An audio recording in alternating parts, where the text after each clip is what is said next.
यौम असातिज़ा के मौके पर आप सभी टीचर्स के लिए एक नज्म।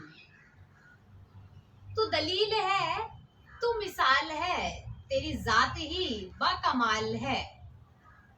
जो तूने तलबा को सिखा दिया, उन्हें जहन नशी करा दिया, वही उनकी संगे बुनियाद है, वही उनकी संगे बुनियाद है जो इल्मो अदब सिखा दिया। उनकी शख्सियत का मामार तू, फनकार तू, शाहकार तू। उनकी शख्सियत का मामार तू, फनकार तू, शाहकार तू।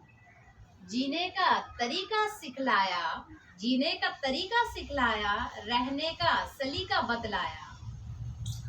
तूने जिसका हौसला बढ़ा दिया, तूने जिसका हौसला बढ़ा दिया, उसे आसमां तक पहुंचा दिया। तूने जिसका हौसला बढ़ा दिया, उसे आसमां तक पहुंचा दिया।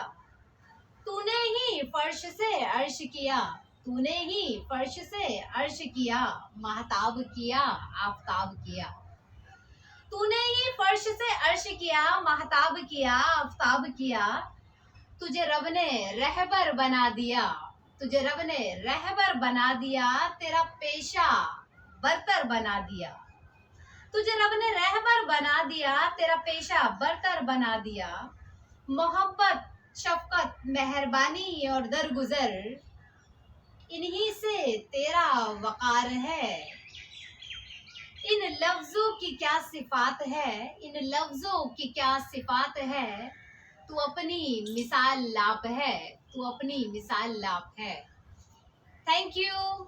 Happy teachers day to all of you.